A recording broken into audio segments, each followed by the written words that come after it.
আজ চলছে ডিএ মামলার হাই ভোল্টেজ শুনানি। দেখুন সর্বশেষ আপডেট। ডিএ মামলার শুনানি আজ সকাল 11:20 শুরু হয়েছিল এবং লাঞ্চ বিরতির আগে পর্যন্ত রাজ্য সরকার তাদের বক্তব্য পেশ করেছেন। আজকের আলোচনার মূল কেন্দ্রবিন্দু ছিল রোপা 2009। রাজ্য সরকার তাদের যুক্তিতে মূলত রোপা 2009-এর ওপর জোর দিয়েছে এবং জানিয়েছে যে রাজ্যপাল সংবিধানের 309 ধারা অনুযায়ী এই নিয়ম তৈরি করেছেন। এই নিয়ম অনুযায়ী রাজ্যের কর্মচারীদের জন্য মহার্ঘ ভাতা অর্থাৎ ডিএ প্রদানের একটি নির্দিষ্ট পদ্ধতি রয়েছে। রাজ্য সরকারের মূল যুক্তিগুলি হল রোপা 2009-এর ভিত্তি। রাজ্য সরকার জানিয়েছে যে রোপা 2009 রাজ্যপালের দ্বারা তৈরি করা হয়েছে, যা সংবিধানের 309 ধারার সাথে সঙ্গতিপূর্ণ।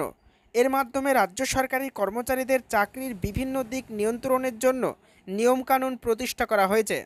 এই নিয়মের 9 নম্বর ধারায় রাজ্যপালকে কর্মচারীদের পরিষেবার বিভিন্ন দিক নিয়ে নিয়ম তৈরির ক্ষমতা দেওয়া হয়েছে। রোপাতে পারিশ্রমিকের সংজ্ঞা রাজ্য সরকার আরও উল্লেখ করেছে যে রোপা 2009-এ বিদ্যমান পারিশ্রমিক বলতে মূল বেতন এবং মহার্ঘ ভাতাকে বোঝানো হয়েছে এবং মহার্ঘ ভাতা প্রদানের নিয়মগুলিও সেখানে নির্দিষ্ট করা আছে। স্যাট এবং হাইকোর্টের নির্দেশকার বিরুদ্ধে প্রশ্ন। রাজ্য প্রশ্ন তুলেছে যে রাজ্য প্রশাসনিক ট্রাইব্যুনাল অর্থাৎ স্যাট এবং তারপর কলকাতা হাইকোর্টে কিভাবে এই প্রতিষ্ঠিত নিয়মগুলি পরিবর্তন করার জন্য নির্দেশ দিতে পারে, বিশেষ করে যখন মহার্ঘ ভাতা বিতরণের জন্য রাজ্যের নিজস্ব নীতি রয়েছে।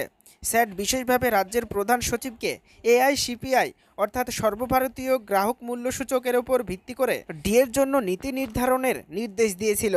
আদালতের পক্ষ থেকে রাজ্যকে প্রশ্ন করা হয় যে তাদের ডিএ নীতি এবং এআইসিপিআই ভিত্তিক নীতির মধ্যে মূল পার্থক্য কী। এর জবাবে রাজ্য তাদের ডিএ বিতরণের পদ্ধতিকে সঠিক প্রমাণ করার চেষ্টা করে এবং সময়ের সাথে সাথে প্রদত্ত বিভিন্ন শতাংশের ডিএর উল্লেখ করে, যা 2% থেকে 16% পর্যন্ত ছিল। তবে মধ্যাহ্নভোজের বিরতির আগে পর্যন্ত রাজ্য সরকার বিচারকদের কাছে তাদের ডিএ নীতি এবং এআইসিপিআইয়ের মধ্যে মূল পার্থক্য স্পষ্টভাবে ব্যাখ্যা করতে পারেনি। মধ্যাহ্নভোজের বিরতির পর শুনানি আবার শুরু হবে এবং সন্ধ্যার দিকে আরও বিশ্লেষণের আশা করা হচ্ছে।